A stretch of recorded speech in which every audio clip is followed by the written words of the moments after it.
ఓం నమో వెంకటేశాయ.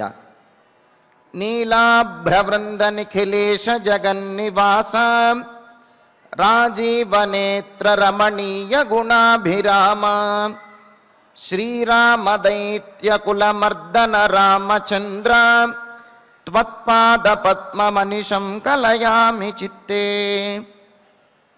సర్వజన వందితుడు, సమస్త కళ్యాణ గుణాభిధాముడు, రాక్షసకుల నాశకుడు అయినటువంటి శ్రీరామచంద్రునకు నమస్కరిస్తూ తదభిన్న స్వరూపుడైనటువంటి ఆ శ్రీనివాసుని యొక్క దివ్య అనుగ్రహ విశేషం చేత సమస్త మానవాళికి ధర్మ తత్పరతను సకల కార్యసిద్ధిని చేకూర్చాలన్నటువంటి సంకల్పంతో తిరుమల తిరుపతి దేవస్థానం వారు నిర్వహిస్తున్నటువంటి శ్రీమద్ రామాయణం అయోధ్యాకాండ ప్రవచన పారాయణ కార్యక్రమంలో నేటికి మనం 348వ రోజులకు ప్రవేశించాం. ఈ కార్యక్రమంలో ముందుగా భద్రాచల రామదాసు వారి సంకీర్తన అయినటువంటి జయ జానకీ రమణ జయ విభీషణ చరణ అనేటువంటి సంకీర్తనను శ్రీమతి లావణ్య గారు, అన్నమాచార్య ప్రాజెక్టు కళాకారులు వారి బృందం యొక్క సహకారంతో ఆలపిస్తారు. శ్రవణం చేద్దాం. ఓం నమో వెంకటేశాయ.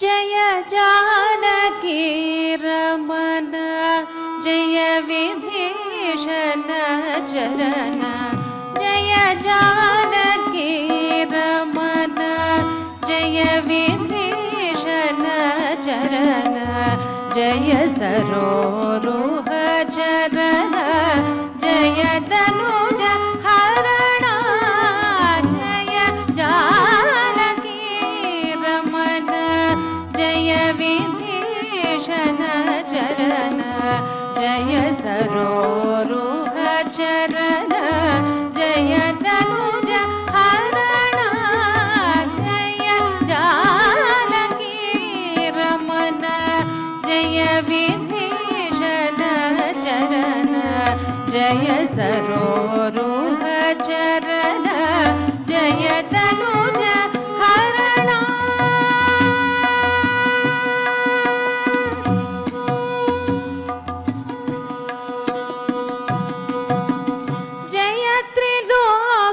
शरण्य जय भक्त कारुण्य जय त्रिलोक शरण्य जय भक्त कारुण्य जय रम्य लावण्य जय जगदन्य जय त्रिलोक शरण्य जय भक्त कारुण्य जय रम्य लावण्य जय जगदन्य जय जानकी रमण जय विभीषण चरण जय सरोरुह चरण जय तनुज हरण जय जानकी रमण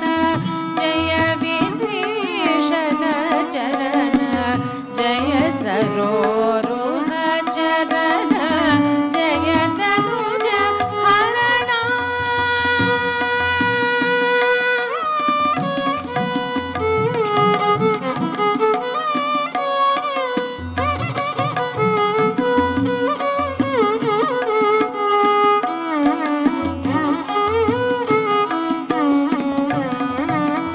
सकल लोक निवास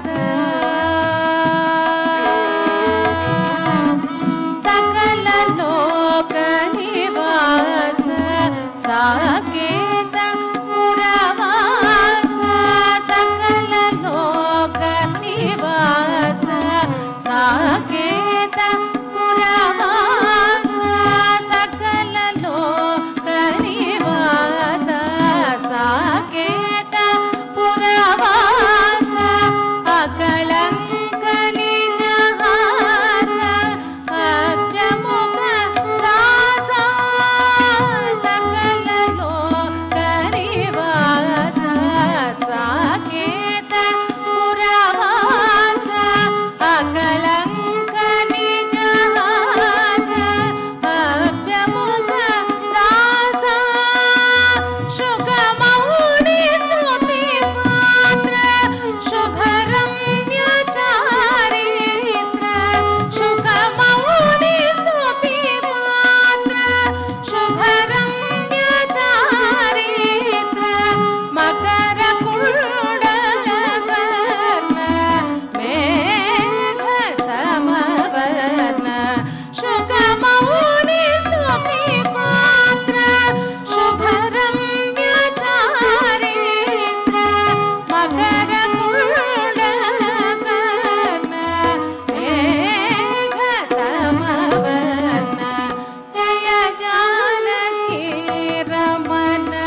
सरोरुह चरण जय तनुज हरण जय जानकी रमन जय विभीषण चरण जय सरोरुह चरण जय तनुज हरण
సంకీర్తనను ఎంతో చక్కగా శ్రవణం చేశాం. ఇక ఇప్పుడు శ్రీ గురు ధ్యానపూర్వకంగా సంకల్ప వాక్యాలను అందరము కలిసి పలుకుతూ ఈ కార్యక్రమాన్ని ప్రారంభం చేసుకుందాం.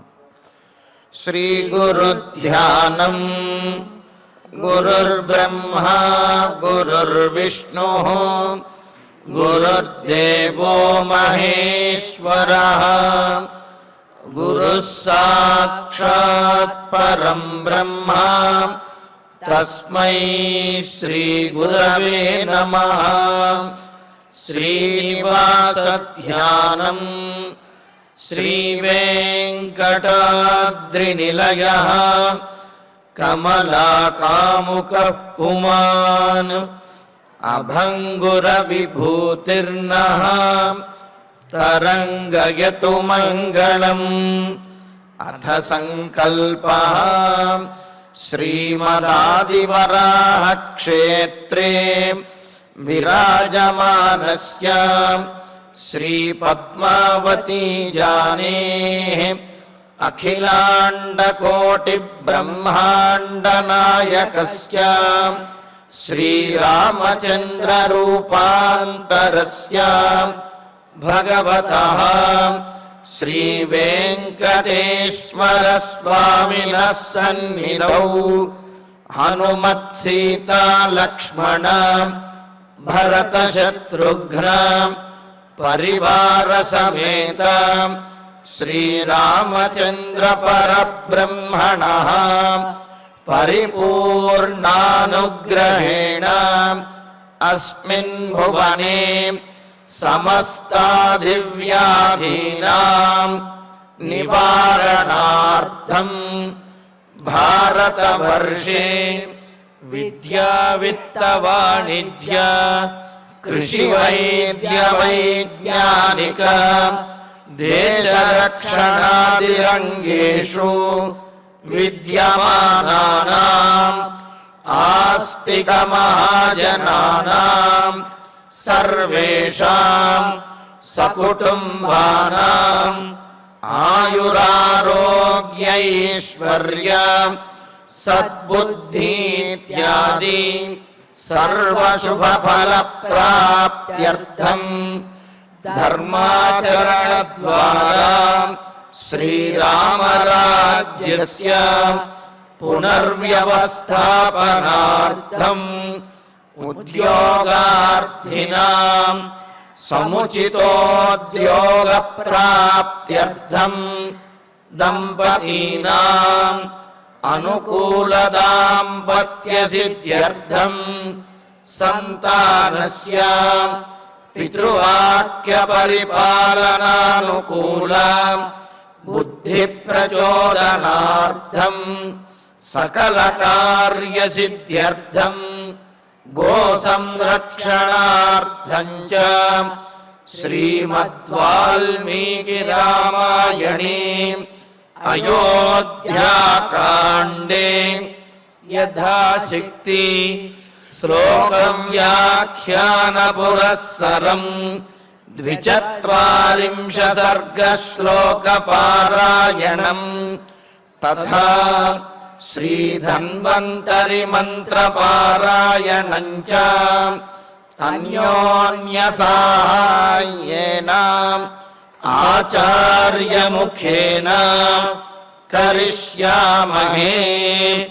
श्रीवाल्मीकि प्रार्थना कूजन्तं राम रामेति मधुरं मधुराक्षरम् आरुह्य कविताशाखां वन्दे वाल्मीकि कोकिलं श्री आञ्जनेय प्रार्थना मनोजवं मारुततुल्यवेगं जितेन्द्रियं बुद्धिमतां वरिष्ठं वातात्मजं वानरयूथमुख्यं श्रीरामदूतं शिरसा नमामि।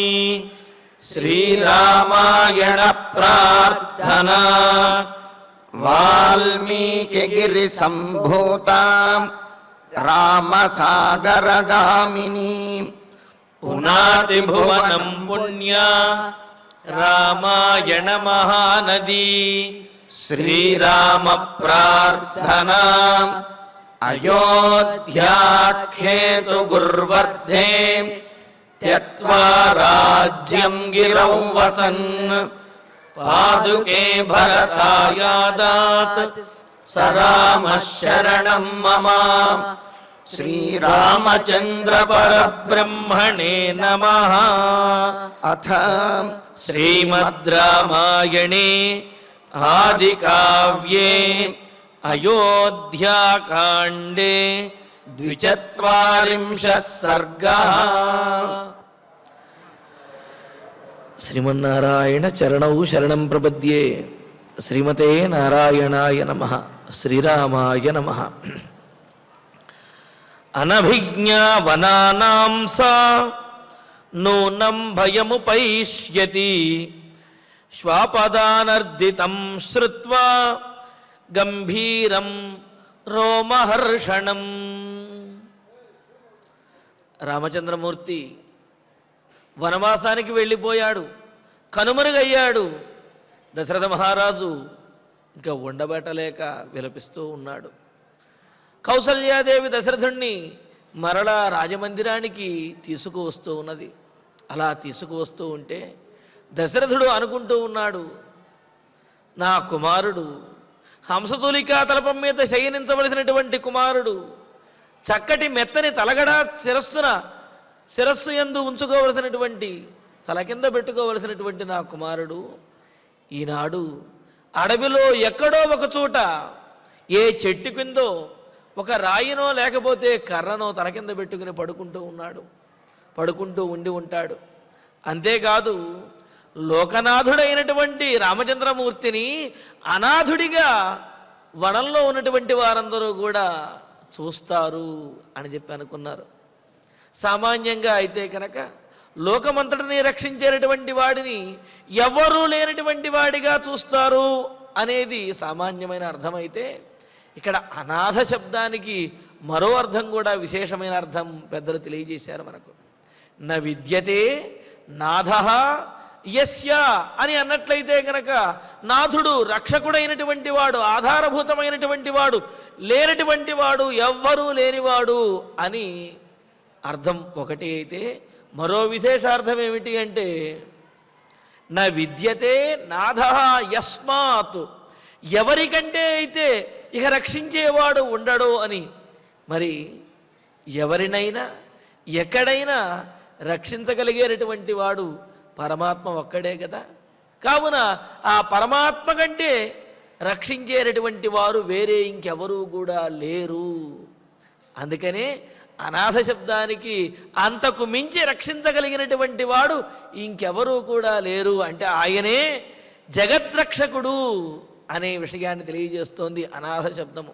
మరి అందుకనే ఆ వనంలో ఉన్నటువంటి వనేచరులు అని అంటే ఆటవిక జనులు అని మాత్రం అర్థం కాకుండా వనంలో నివసించేటటువంటి మహర్షులు వీళ్ళందరినీ కూడా తీసుకున్నట్లయితే ఈ మహర్షులు వీళ్ళందరూ కూడా రాముడు తప్ప వేరే ఇంకెవరూ కూడా రక్షకుడు లేడు, రాముడొక్కడే రక్షించగలిగినటువంటి వాడు, రాముడిని మించి రక్షించగల సామర్థ్యం కలిగిన వాడు ఇంకెవరూ కూడా లేరు అని వాళ్ళందరూ కూడా రాముణ్ణి చూచాడు కదా. మరి ఆ విషయాన్నే ఇక్కడ దశరథ మహారాజు నోటి ద్వారా ఆ మాటే పలుకుతూ ఉన్నది, సరస్వతీదేవి పలికిస్తున్నది. అంటే రాముడే తమకు రక్షకుడు, రాముడే తమకు నాథుడు, రాముడు తప్ప వేరే నాథుడనేవాడే లేడు అని ఆ వనంలో ఉన్నటువంటి వారందరూ కూడా భావిస్తారు అని అంతరార్థం, పరమార్థం అన్నమాట ఇక్కడ. మరి రాముడు అలా ఉంటే మరి సీతాదేవి పరిస్థితి ఏమిటి? జనక మహారాజు యొక్క గారాల పట్టి అయినటువంటి సీతాదేవి ఏనాడు కూడా ఎండకన్నెరగదే, ఏనాడు కూడా ఈ విధంగా వనంలో సంచరించినటువంటి అనుభవము కానీ ఆ కష్టమును అనుభవించినది కానీ కాదు కదా. మరి ఆమె ఎలా ఉండగలుగుతుంది అని అంటూ ఆమె గురించి కూడా బాధపడి ముళ్ళు గుచ్చుకుంటూ ఉంటే ఆ ముళ్ళు గుచ్చుకున్న బాధను భరిస్తూ సహిస్తూ రాముడితో పాటు సీతాదేవి వెళుతూ ఉంటుంది అని మరి అనభిజ్ఞా వనానాంస నూనం భయముపయిష్యతి. రాముడి విషయంలో అన్నాడు ముందు. సరే, రాముడి విషయంలో కొంత ఏదో సమాధానపడదామనుకున్న సీతాదేవి విషయంలో మనస్సును సమాధానపరచుకోలేకపోతున్నాడు. ఎందుకు అంటే వనములో తిరిగినటువంటి అనుభవము రామచంద్రమూర్తికి ఉన్నది. ఎందుకు అంటే చిన్నప్పుడే విశ్వామిత్రుడితో పాటు యాగ సంరక్షణ చేయడానికి సిద్ధాశ్రమానికి వెళ్ళినప్పుడు, మరి ఆ సిద్ధాశ్రమం నుండి మిథిలా నగరానికి వెళ్ళినప్పుడు అడవులలో నడుచుకుంటూనే రామలక్ష్మణులు వెళ్ళారు. కావున ఆ అడవులలో ఎలా నడవాలి, ఎక్కడ ముళ్ళుంటాయి, ఏ విధంగా వ్యవహరించాలనే విషయం రామలక్ష్మణులకు కొంత అనుభవం అనేది ఉన్నది. కానీ సీతాదేవికి అవేవి కూడా తెలియవు. అందుకని అనభిజ్ఞ, వనములో సంచరించటము, వనము గురించి పరిపూర్ణమైన అవగాహన ఇటువంటిదేమీ లేనటువంటి తెలియనటువంటిదైనా సీతాదేవి రోమహర్షణం, గగ్గురుపాటు కలిగించేటటువంటిది, శరీరం అంతా కూడా గగ్గురుపాటు కలిగించి చలించే విధంగా చేసేటటువంటిది, భయం పుట్టించేటటువంటిదైన గంభీరం, చాలా గంభీరమైనటువంటి, ఎప్పుడు విననటువంటి శ్వాపద ఆనర్దితం, క్రూర మృగముల యొక్క ధ్వని, ఆ గర్జనలు ఏవైతే ఉన్నాయో, అంటే ఏమిటి, పులి సింహము మొదలైనటువంటి వాటి యొక్క గర్జనలు వినేటప్పటికే వెన్నులో వణుకు పడుతుంది, శరీరం అంతా కూడా చెమటలు పడతాయి, చలించిపోతుంది, గగ్గురుపాటు కలుగుతున్నప్పుడు రోమహర్షణం, రోమాలు నిక్కబడుచుకుంటాయి. అటువంటి భయంకరమైనటువంటి శబ్దములను విన్న శ్రుత్వా విని నూనం భయముపైష్యతి, భయం అంటే ఏమిటో తెలియనటువంటి సీతాదేవి ఖచ్చితంగా భయపడి తీరుతుంది. పైగా సీతాదేవికి అడవులు ఎలా ఉంటాయి, అడవుల్లో ఎలా వ్యవహరించాలి అనే విషయం కూడా ఏమీ తెలియదు, అనభిజ్ఞ, ఏమీ తెలియనటువంటిది, అడవిలో ఎలా ఉండాలో తెలియనటువంటిది, అడవి విషయమే తెలియనటువంటి ఆమె ఆ అడవిలో క్రూర మృగముల యొక్క ఆ ధ్వనులను విని ఒళ్ళంతా గగ్గురపాటు చెంది ఆమె భయపడుతూ విలపిస్తుందేమో, దీనమైనటువంటి స్థితిని పొందుతుందేమో, దుఃఖిస్తుందేమో అని ఇక్కడ దశరథ మహారాజు అనుకుంటున్నాడు. అనుకుంటూ ఏమంటున్నాడు, నూనం భయముపైష్యతి, సీతాదేవికి ఖచ్చితంగా భయం అనేది కలుగుతుంది అని అంటున్నాడు. ఇది కూడా సరస్వతీదేవి పలికిస్తున్నటువంటి మాటలే అని చెప్పాలి. ఎందుకు అంటే రాముని రక్షణలో ఉన్నటువంటి సీతాదేవికి అసలు భయం ఎందుకు కలుగుతుందండి? కలగదు కదా.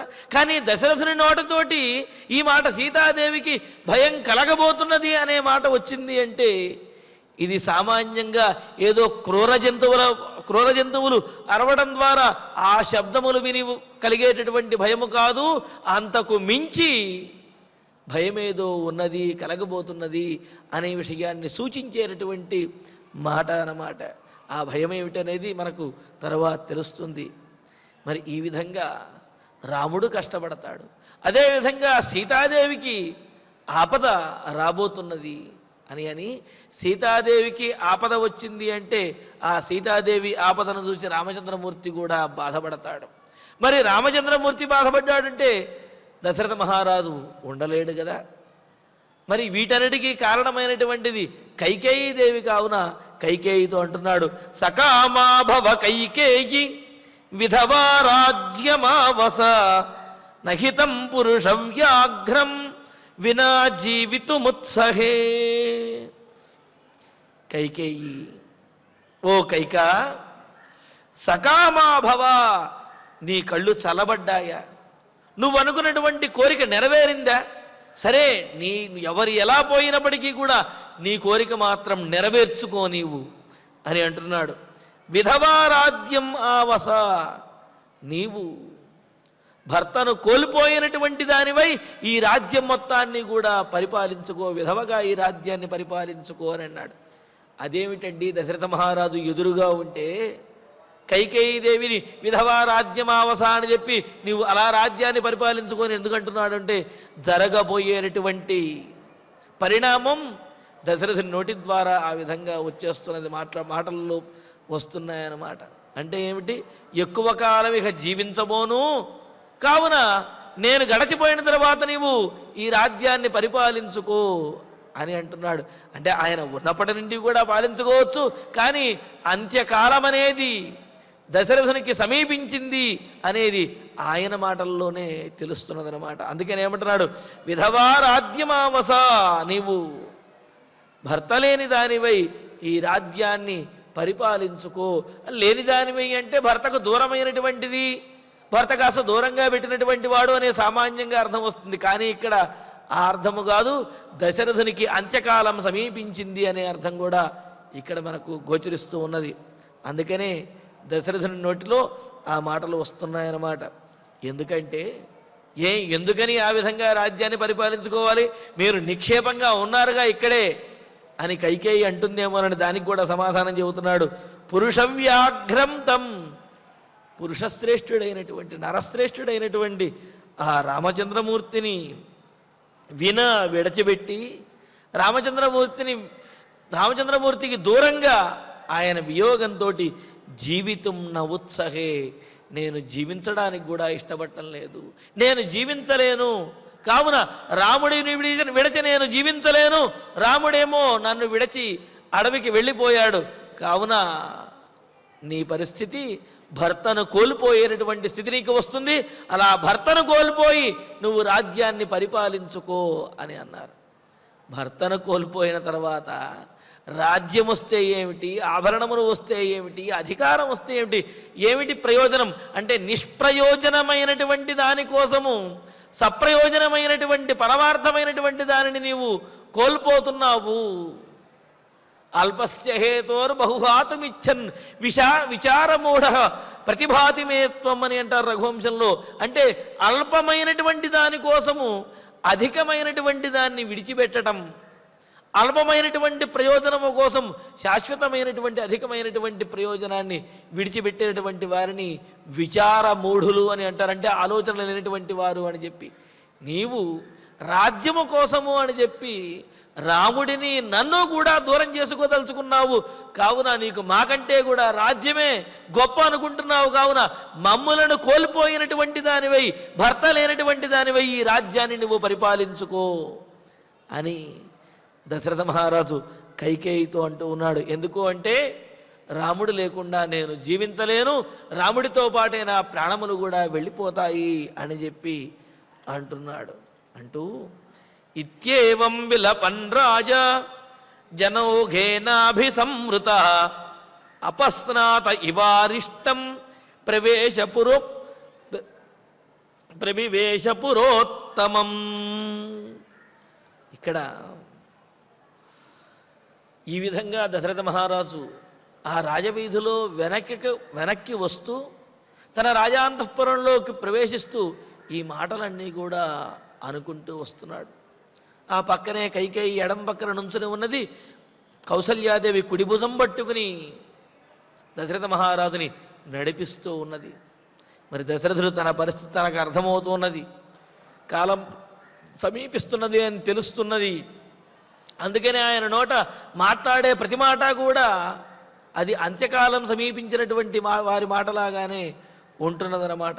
ఈ విధంగా ఇత్యేవం విలపన్ రాజా దశరథ మహారాజు ఈ విధంగా విలపిస్తూ రాముడు గురించి తలుచుకుంటూ కైకేయీదేవిని నిందిస్తూ ఇలాగా ఆ అంతఃపురంలోకి ప్రవేశిస్తూ విలపన్ రాజా జనౌఘేన అభిసంవృత, జనులందరితో కూడా కూడుకున్నటువంటి వాడే. మరి దశరథ మహారాజు అలా బాధపడుతూ రాజవీధిలో వస్తూ ఉంటే ఆయనను చుట్టుముట్టి ఆ అయోధ్యాపుర ప్రజలందరూ కూడా ఆయన శోకాన్నే తమ శోకంగా భావిస్తూ అందరూ బాధపడుతూ ఉన్నారు. అపస్నాత, ఇలాగా అందరి మధ్యలోనూ నడుచుకుంటూ అలాగా విలపిస్తూ వస్తున్నటువంటి దశరథ మహారాజు అపస్నాత అని అన్నారు. అపస్నానం చేసిన వాడిలాగా అన్నారు. ఏమిటండి అపస్నాత అంటే అపస్నాతో మృతస్నాత అని అమరకోశం చెబుతున్నది. అంటే మృతస్నానం చేసినటువంటి వాడు అని అర్థం. ఏమిటి మృతస్నానం అంటే ఎవరైనా దగ్గర వారు మరణించినప్పుడు, ఎవరైనా ఇంట్లో వాళ్ళు కానీ ఎవరైనా మరణించినప్పుడు స్నానం చేసి వచ్చే స్నానం ఏదైతే ఉన్నదో దానిని అపస్నానము మృతస్నానము అని అంటారు. మరి ఆ మృతస్నానం చేసి వచ్చేటటువంటి వారు ఆ విధంగా బాధపడుతూ కన్నీరు మున్నీరుగా విలపిస్తూ క్షీణించినటువంటి శరీరంతో, ఓపిక తగ్గినటువంటి శరీరంతో, తేజస్సును కోల్పోయినటువంటి కన్నులతో తల వంచుకుని దిగాలుగా వస్తూ ఉంటారు కదా. అలాగే దశరథ మహారాజు తన కన్నీళ్లతోటే స్నానం చేసినట్లుగా ఉన్నాడు. ఆ స్నానం కూడా ఎలా ఉన్నది అంటే ఎవరైనా మృతి చెందినప్పుడు చేసేటటువంటి మైల స్నానం అంటారు కదా, అలా మృతి చెందినప్పుడు చేసినటువంటి స్నానం ఏదైతే ఉందో ఆ స్నానం చేసి వస్తున్నటువంటి వాడిలాగా బాధపడుతూ ఉంటే ఆయనను ఓదార్చుతూ కౌసల్యాదేవి ఆ కుడిభుజం పట్టుకుని ఉంటే మరి ఆయన యొక్క దుఃఖాన్ని పెంచుతున్నట్టుగా ఎడం వైపున కైకేయీదేవి కనిపిస్తూ ఉంటే దశరథ మహారాజు యొక్క శోకాన్ని చూస్తూ ఆయనకు దగ్గరవుతూ ఆయనతో పాటు ఉన్నటువంటి మిగతా పురప్రజలందరూ వీరందరితో నడుచుకుంటూ వస్తున్నటువంటి దశరథ మహారాజు మృతస్నానం చేసి వస్తున్నటువంటి వాడిలాగా చాలా అమంగళకరంగా కనిపిస్తూ ఉన్నాడనమాట. అలాగా అపస్నాత అరిష్టం ఇవ, అమంగళకరమైనటువంటి స్నానం చేసినటువంటి వాడు అరిష్టం ఆ ఇంటిలోకి ఆ గృహంలోకి ప్రవేశిస్తున్నట్టుగా అరిష్ట శబ్దానికి అరిష్టేతు శుభాశుభే అని అన్నట్లుగా అరిష్ట శబ్దము శుభానికి అశుభానికి రెండిటికి కూడా ఉపయోగిస్తారు. ఇక్కడ అశుభము అనే అర్థం అన్నమాట.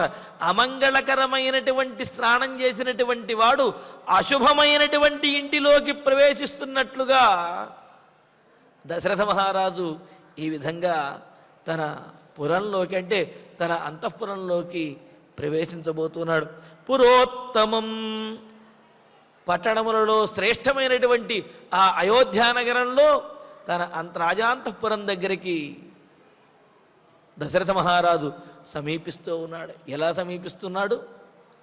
అమంగళకరమైనటువంటి చెప్పలేనటువంటి ఆ స్నానం చేసినటువంటి వాడు అమంగళకరమైనటువంటి గృహంలోకి ప్రవేశిస్తున్నట్లుగా ఆ విధంగా ప్రవేశిస్తున్నాడు అన్నమాట. అందుకనే ఇంట్లో పెద్దవాళ్ళు చెబుతూ ఉంటారు, స్నానం చేస్తూ ఏడుస్తూ రాకూడదు అని చెప్పి. అలాగే స్నానం చేసిన తర్వాత ఆ తడి బట్టలు నీళ్లు ఓడుతూ ఉంటే అలాగ ఇంట్లో రాకూడదు అని. అదేవిధంగా స్నానం చేసిన తర్వాత తడిగా ఉన్నటువంటి వస్త్రములు ఏవైతే ఉన్నాయో ఆ వస్త్రములను ఒంటి మీద నుంచి తీసి ఆ విధంగా అలా దండం మీద అలాగా పడేయకూడదు అని చెప్పి చెబుతారు. ఎందుకు చెబుతారు అంటే ఇవన్నీ చెప్పినప్పుడు మనకు అనిపిస్తుంది ఇలా చేస్తే ఏమవుతుంది, అలా చేస్తే ఏమవుతుంది అని చెప్పి. కానీ ఇవి చెప్పేటప్పుడు పెద్దవాళ్ళు ఆ అమంగళకరమైనటువంటి మాటలు చెప్పకూడదు అనే ఉద్దేశంతో పిల్లలతోటి వివరాలన్నీ చెప్పకుండా ఏం చెబుతారు, ఒరే ఆ తడి టవలను ఆ విధంగా పడేయకురా అని చెబుతారు. ఎందుకు అలా చెబుతారు? పడేస్తే ఏమవుతుంది మనకు అనిపిస్తుంది.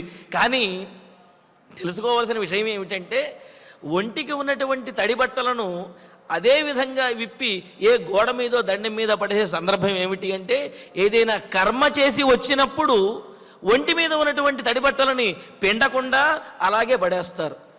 కాబట్టి అలా కర్మ చేసి వచ్చేటప్పుడు అమంగళకరమైనటువంటి సందర్భాలలో ఆ విధంగా తడిబట్టలను పిండకుండా అలా పడేస్తాం. కాబట్టి ఇంట్లో మంగళకరమైనటువంటి పరిస్థితి ఉన్నప్పుడు అటువంటి పని చెయ్యకూడదు అనే ఉద్దేశంతో పెద్దవాళ్ళు చెబుతారు. కానీ ఇది తెలియనటువంటి పిల్లలు ఏమనుకుంటారు, అయితే ఏమైంది, ఇదైతే ఏమైంది అనుకుంటారు. కానీ ఆ మాట చెప్పలేరు కదా. ఒరే కర్మ చేసినప్పుడు ఇలా చేస్తారా కాబట్టి నువ్వు ఇలా చెయ్యొద్దు అని చెప్పి ఇంట్లో ఆ మాట చెప్పలేరు. చెప్పలేక విషయం మాత్రం చెబుతారు, అలా పడేయవద్దు అని చెప్పి. కాబట్టి ఇలాంటివి ఏదైనా చెప్పినప్పుడు పెద్దవాళ్ళ మాట వినడం అనేది నేర్చుకోవాలి తప్ప అదెందుకు ఇదెందుకు అని చెప్పి ప్రశ్నించడం కాదు.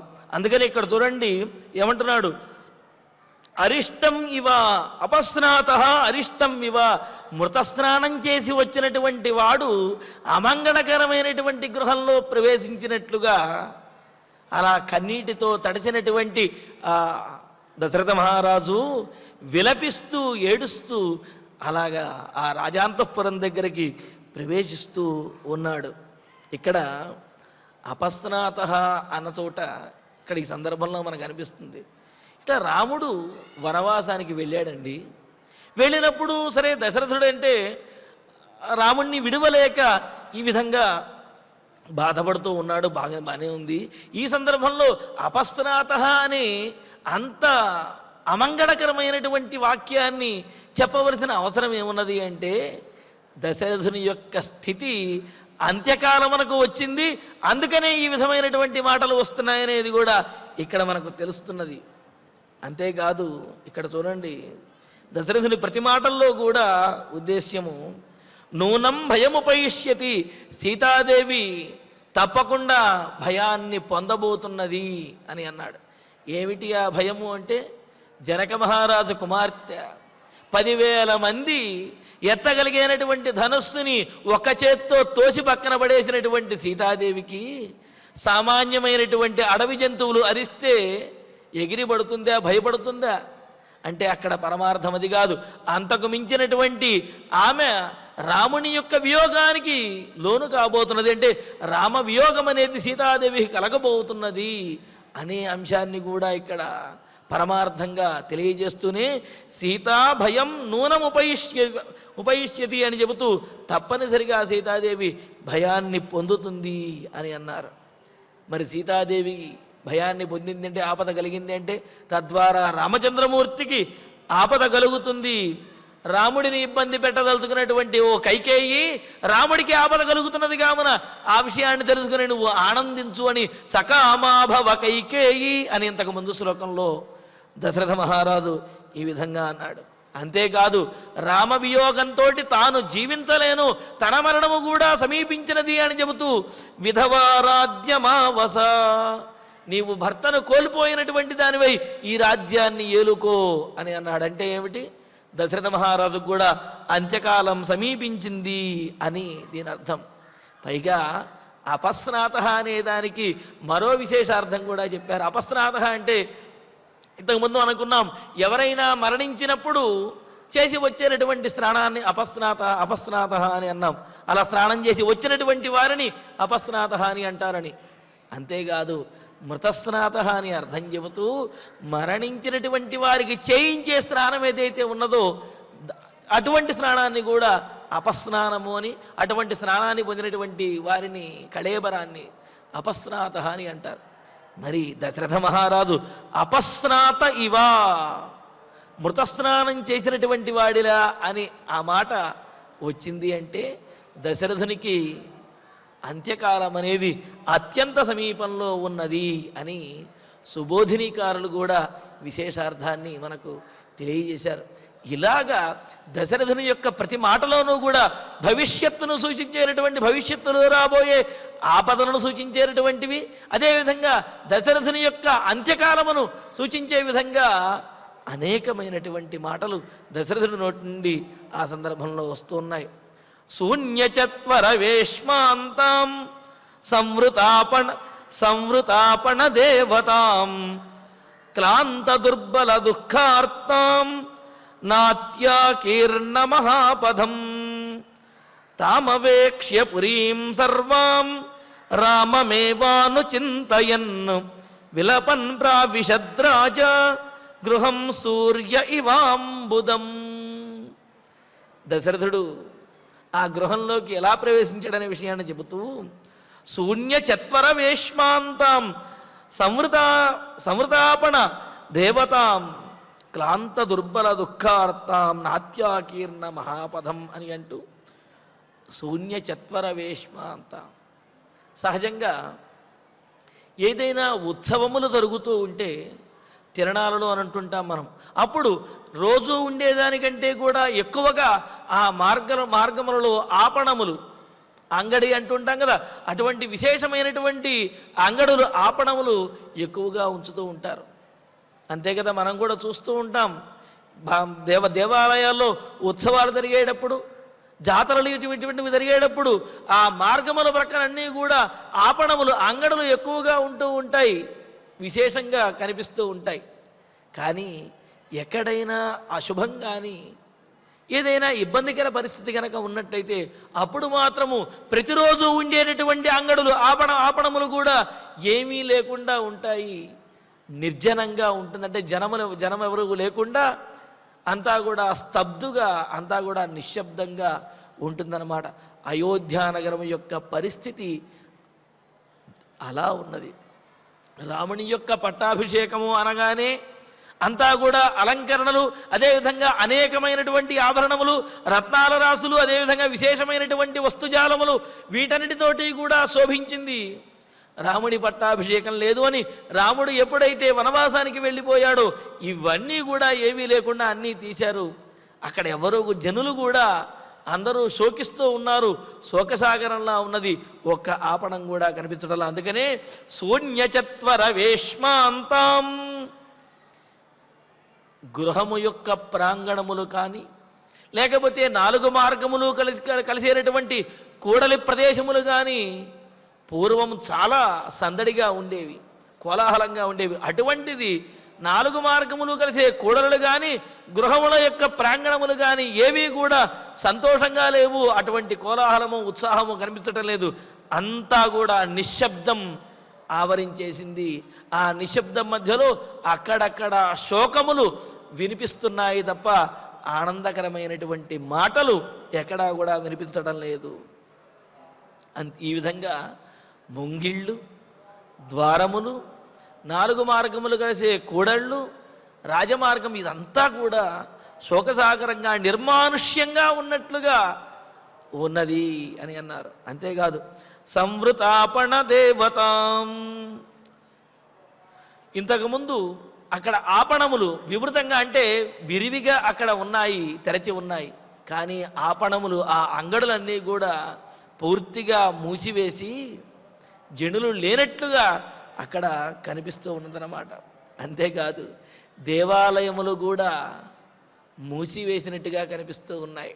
సహజంగా దేవాలయములు మూసేటటువంటి పరిస్థితి గ్రహణముల యందు కానీ, ఏవైనా ఉత్పాతములు వచ్చినప్పుడు కానీ, లేకపోతే స్వామివారికి ఆ విధంగా అంటే ఏమిటి కొంతసేపు విశ్రాంతి అనేది అవసరం కావున రాత్రిపూట అలాగా దేవాలయమును మూసి ఉంచుతారు స్వామివారికి విశ్రాంతి అవసరమైనటువంటి సందర్భములలో. కానీ ఇక్కడ అయోధ్యానగరంలో పట్టపగలు కూడా దేవాలయములను మూసేటటువంటి పరిస్థితి వచ్చిందనమాట. అప్పుడు రాముడు వనవాసానికి వెళ్ళేటప్పటికి సంవృతాపణ దేవతాం, అలాగే అక్కడ ఉన్న అంగడులు దేవాలయములు అన్నీ కూడా మూసివేయబడి జనులెవ్వరూ కూడా లేకుండా నిర్జన ప్రదేశాల్లాగా కనిపిస్తూ ఉన్నాయి. అంతేకాదు క్లాంత దుర్బల దుఃఖార్తాం, క్లాంత దుర్బల దుఃఖాంతాం, చింతతోటి అంటే ఆ చింతా అతిశయంతో అతిశయంగా కలిగినటువంటి దుఃఖంతో బలహీనమైనటువంటి, అలాగే కన్నీరు మున్నీరుగా విలపిస్తూ రోధిస్తున్నటువంటి వారైన ఆ జనులతోటి, దుర్బలులైనటువంటి నీరసించిపోయినటువంటి జనులతోటి ఎవరైనా ఎంతసేపు విలపించగలరు? విలపించి విలపించి విలపించి అయోధ్యానగరంలో ఉన్నటువంటి ప్రజలందరూ కూడా దుర్బలులైపోయారు, నీరసించిపోయారు అన్నమాట. నాత్యాకీర్ణ మహాపథాం, పూర్వము జనులతో కూడి కిక్కిరిసిపోయి జనులు ఆనందోత్సాహాలతోటి ఏదో సముద్రపు అలలులాగా ముందుకు దూసుకు వస్తున్నటువంటి జనులతో ఉన్న ఆ రాజమార్గము ఇప్పుడు జనులెవ్వరూ లేకుండా అలాగా బోరున విలపిస్తున్నట్లుగా ఉన్న అలా జనులందరూ కూడా ఆ ఉత్సాహమును కోల్పోయి ఒక పక్కన కూర్చుని విలపిస్తూ ఉండటంతో జనులెవ్వరూ కనిపించకుండా నిర్జన ప్రదేశంలాగా ఆ రాజమార్గాలు ఉన్నాయి. అటువంటి తామవేక్ష్య పురీం సర్వాం రామమేవాను చింతయన్ విలపన్ ప్రావిశద్రాజ గృహం సూర్య ఇవాంబుదం. తాం ఈ విధంగా వర్ణనాతీతంగా ఉన్నటువంటి శోకసాగరంలో ఉన్నటువంటి ఎంతమంది జనులు ఉన్నప్పటికీ కూడా ఎవ్వరూ లేనటువంటి నిర్జన ప్రదేశంలాగా, ఎడారిలాగా, అడవిలాగా ఉన్నటువంటి ఆ అయోధ్య నగరాన్ని సర్వాం పురీం అపేక్ష్య, ఆ నగరం అంతటినీ కూడా అక్కడ నుంచి చూచినటువంటి దశరథ మహారాజు రామం ఏవ అనుచింతయన్, రాముడినే తలుచుకుంటూ అయ్యయ్యో రాముడు లేకపోవటం వల్ల కదా ఈ అయోధ్య నగరానికి ఇంతటి దుస్థితి వచ్చింది. దేవతలు కూడా వచ్చి ఏ నగరంలో కొంతకాలమైనా సరే నివసించాలి అని చెప్పి కోరుకుంటారు. స్వర్గంలో ఒక భాగంలాగా గోచరించేటటువంటి అయోధ్య నగరము ఈనాడు రాముడు లేకపోవడంతో ఎంత దారుణమైపోయింది అని చూచి రాముడి గురించే తలచుకుంటూ విలపన్, మరింతగా విలపిస్తూ సూర్య అంబుదం ఇవ గృహం ప్రావిశతు, సూర్యుడు మేఘం చాటుకు వెళ్ళినట్లుగా, లేకపోతే సూర్యుడు సముద్రంలోకి ప్రవేశించినట్లుగా దశరథ మహారాజు ఆ అంతఃపురంలోకి ప్రవేశించాడంటే అస్తమించేటటువంటి సూర్యుడు ఏ విధంగా అయితే అలాగా కనుమరుగవుతాడో, అలాగే కాంతిని కోల్పోయేటటువంటి సూర్యుడు ఏ విధంగా అయితే మేఘం చాటుకు వెళతాడో, అంటే మేఘం చాటుకు వెళ్ళి కాంతిని కోల్పోతాడో, అలాగా దశరథ మహారాజు కూడా ఆ అంతఃపురంలోకి, అంతఃపుర భవంతిలోకి ప్రవేశించాడు. అయోధ్య నగరాన్ని వీక్షిస్తూ ఆ శోకాన్ని చూస్తూ తనలో కలిగినటువంటి శోకాన్ని ఆపుకోలేక రాముడి గురించే తలుచుకుంటూ అలా అంతఃపురంలోకి ప్రవేశించేటప్పటికీ మహాహృదమివాక్షోభ్యం సుపర్ణేన హృతో రగం రామేణ రహితం వేష్మ వైదేహ్యా లక్ష్మణేన చ. ఎప్పుడూ కూడా అంతఃపురంలోకి ప్రవేశించేటప్పటికి చాలా ఆనందం కలిగేది, ఆనంద నిలయంలాగా ఉండేది. ఎందుకు అంటే రాముడు, లక్ష్మణుడు, సీతా వీరందరూ కూడా ఆ అంతఃపుర భవంతిలో ఉండేవారు కనుక, అక్కడికి వచ్చేవారు కనుక ఆ భవంతి చాలా ఆనందకరంగా ఉండేది. కానీ ఈనాడు ఆ భవంతిలోకి ప్రవేశించేటప్పటికీ దశరథ మహారాజుకి ఏమాత్రము కూడా ఆనందము అనేదే లేదు, అంతా కూడా దుఃఖంగా గోచరిస్తూ ఉన్నది. ఎంత దారుణంగా ఉన్నదో చెబుతూ, అక్షోభ్యం సుపర్ణేన హృత ఉరగం మహాహృతం ఇవా. అక్షోభ్యం ప్రవేశింపరానటువంటి మడుగు ఏదైతే ఉన్నదో ఆ మడుగులో సుపర్ణేన హృత ఉరగం మహాహృతం ఇవ, గరుత్మంతుని చేత అపహరించబడినటువంటి, గరుత్మంతుని చేత బలవంతంగా తీసుకువెళ్ళబడినటువంటి సర్పములాగా రామేణ వైదేహ్య లక్ష్మణేన చ రహితం వేష్మ ప్రావిశతు. అంటే నీటి మడుగులో సర్పములు జీవిస్తూ ఉంటాయి. అవి అక్కడ జీవించి ఉన్నంతకాలం చక్కగా ఆనందంగా ఉంటాయి. అలా కాకుండా గరుత్మంతుడు వచ్చి గనక అక్కడ ఉన్నటువంటి సర్పముల యొక్క నాయకుణ్ణి గనక ముక్కున గరుచుకుని తీసుకువెళ్ళిపోయినట్లయితే నాయకుడు లేనటువంటి ఆ మిగతా సర్పములన్నీ కూడా అనాథలైపోయి విలపిస్తూ ఉంటాయి. ఆ మడుగు అంతా కూడా చాలా అంటే క్షోభించిపోతూ దుఃఖసాగరంలా మారిపోతుంది. అలాగే ఇక్కడ సీత, లక్ష్మణుడు, రాముడు వీళ్ళు ఉన్నంతకాలము కూడా ఆనందం అనేది ఉండేది. ఎప్పుడైతే రామచంద్రమూర్తి వనవాసానికి వెళ్ళిపోయాడో, రాముడు తనతో పాటుగా ఎప్పుడైతే సీతాదేవిని, లక్ష్మణస్వామిని కూడా తీసుకువెళ్ళిపోయాడో, అప్పుడు అక్కడ నాయకుడు లేడు. ఆ నాయకుడితో పాటే ఆనందం కూడా, రాముడితో పాటే ఆనందం కూడా వెళ్ళిపోయింది. అలాగా ఆనందరహితమైనటువంటిది అయిపోయింది ఆ అంతఃపుర భవంతి.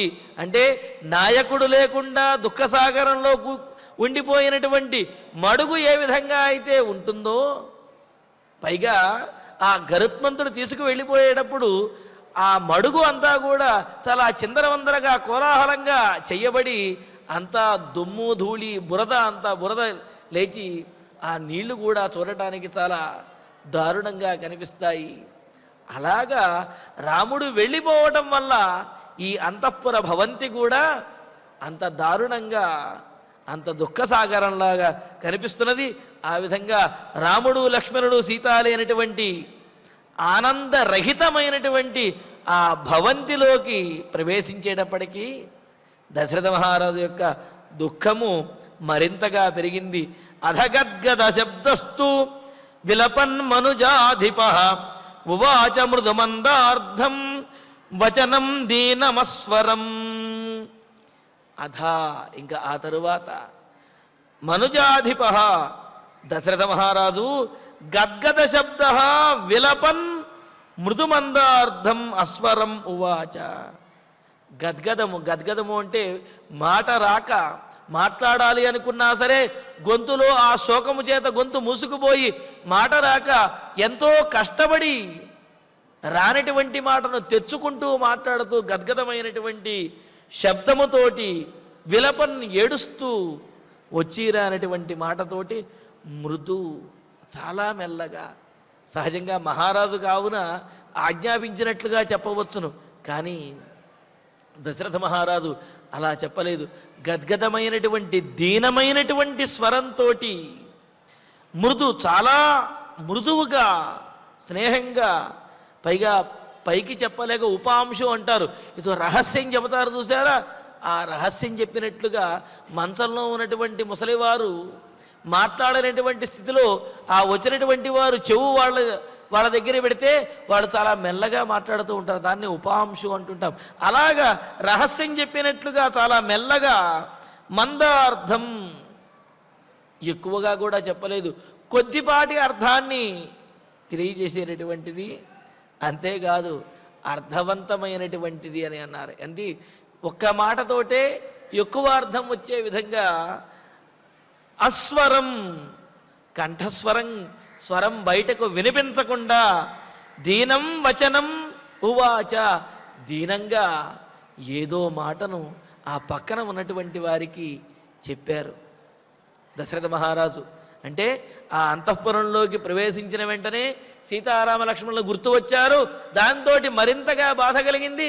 ఆ బాధతోటి మాట్లాడలేనటువంటి స్థితిలో ఏదో విధంగా మాటను తెచ్చుకుంటూ రహస్యం చెప్పినట్లుగా నోటి నుండి మాట రాకపోవడంతో చాలా మెల్లగా మృదువుగా ఆ పక్కన ఉన్నటువంటి సేవకులతోటి దశరథ మహారాజు ఒక మాట చెప్పారు. మరి దశరథుడు చెప్పినటువంటి ఆ మాట ఏమిటి, ఆ తర్వాత జరిగినటువంటి పరిణామములు ఏమిటి అనే విశేషాన్ని తరువాతి ప్రవచనాలను తెలుసుకుందాము. ఇక ఇప్పుడు ఆచార్యుల వారి ద్వారా శ్లోకాలను పారాయణ చేసుకుందాము. అనభిజ్ఞా అనభిజ్ఞా వనానాం సా నూనం నూనం భయముపైష్యతి భయముపైష్యతి స్వాపదానర్దితం స్వాపదానర్దితం శ్రుత్వా శ్రుత్వా గంభీరం గంభీరం రోమహర్షణం రోమహర్షణం సకామా భవ సకామా భవ కైకేయీ కైకేయీ విధవా విధవా రాజ్యమావస రాజ్యమావస నహితం నహితం పురుషవ్యాఘ్రం పురుషవ్యాఘ్రం వినా వినా జీవితుముత్సహే జీవితుముత్సహే ఇత్యేవం ఇత్యేవం విలపన్ రాజా విలపన్ రాజా జనౌఘేన జనౌఘేన అభిసంవృతః అభిసంవృతః అపస్నాతః అపస్నాతః ఇవారిష్టం ఇవారిష్టం ప్రవివేశ ప్రవివేశ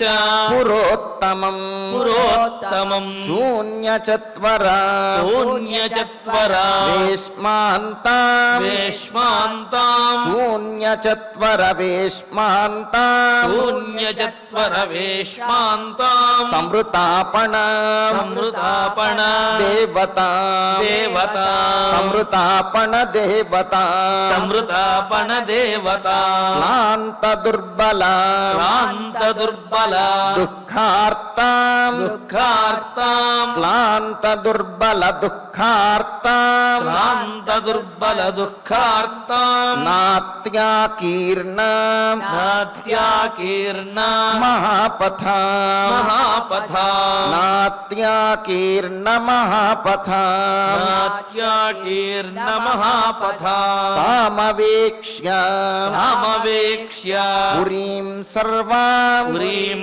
సర్వాం రామం రామం ఏవానుచింతయన్ ఏవానుచింతయన్ విలపన్ విలపన్ ప్రావిశద్రాజా రావిశద్రాజా గృహం సూర్య గృహం సూర్య ఇవాంబుదం ఇవాంబుదం మహాహ్రదం మహాహ్రదం ఇవాక్షోభ్యం ఇవాక్షోభ్యం సుపర్ణేన సుపర్ణేన కృతోరగం హృతోరగం రామేణ రామేణ రహితం వేష్మ రహితం వేష్మ వైదేహ్యా వైదేహ్యా లక్ష్మణేన చ లక్ష్మణేన చ అథ గద్గద శబ్దస్తు గద్గద శబ్దస్తు గద్గద శబ్దస్తు విలపన్ విలపన్ మనుజాధిపః మనుజాధిపః ఉవాచ ఉవాచ మృదుమందార్థం మృదుమందార్థం వచనం వచనం దీనమస్వరం దీనమస్వరం ఇత్యార్షే ఇత్యార్షే శ్రీమద్ రామాయణే శ్రీమద్ రామాయణే ఆదికావ్యే ఆదికావ్యే అయోధ్యాకాండే అయోధ్యాకాండే చత్వారింశే సర్గే చత్వారింశే సర్గే సప్తశ్లోకాః సప్తశ్లోకాః. ఫలశ్రుతి నుండి మంగళాంతం వరకు అందరము కలిసి పఠిద్దాం. ఫలశ్రుతి ఆయుష్యమారోగ్యకరం యశస్యం సౌభ్రాతృకం బుద్ధికరం సుఖం చ శ్రోతవ్యమేతన్నియమేన సద్భిః ఆఖ్యానమోజస్కరమృద్ధికామైః శ్రీరామచంద్ర పరబ్రహ్మణే నమః. అథ ధన్వంతరి ధ్యానం అచ్యుతానంత గోవింద विष्णो नारायणामृता रोगान् मे नाशयाशेषान् आशु धन्वन्तरे हरे आरोग्यं दीर्घमायुष्यं बलं तेजोधियं श्रियं स्वभक्तेभ्यो न गृह्णन्तं वन्दे धन्वन्तरिं हरिं धन्वन्तरेरिमं श्लोकं भक्त्या नित्यं पठन्ति ये अनारोग्यं न तेषां स्यात् सुखं जीवन्ति ते चिरम् ॐ नमो भगवते वासुदेवाय धन्वन्तरये अमृतकलशहस्ताय वज्रजलौकहस्ताय सर्वामय विनाशनाय त्रैलोक्यनाथाय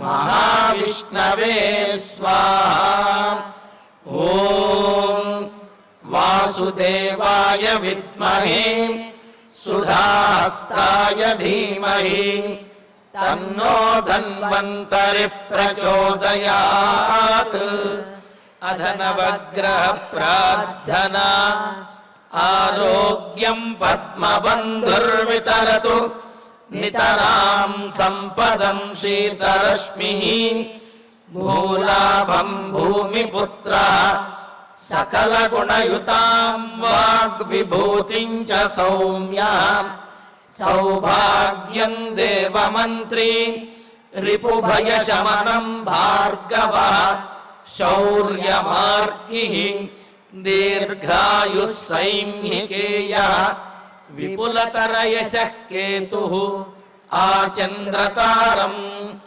अरिष्टानि प्रणश्यन्तु दुरितानि भयानि च शान्तिरस्तु शुभं मेस्तु ग्रहाः कुर्वन्तु मङ्गलम् अथ क्षमा प्रार्थना यदक्षरपदभ्रष्टं मात्राहीनं च यद्भवेत् तत्सर्वं क्षम्यतां देव नारायण नमोऽस्तु ते अथ भगवत्समर्पणम् कायेन वाचा मनसेन्द्रियैर्वा बुद्ध्यात्मना वा प्रकृते स्वभावात् करोमि यद्यत् सकलं परस्मै नारायणायेति समर्पयामि अथ मङ्गलम् श्रियः कान्ताय कल्याणनिधये निधयेऽर्थिनाम् श्रीवेङ्कटनिवासाय श्रीनिवासाय मङ्गलम्।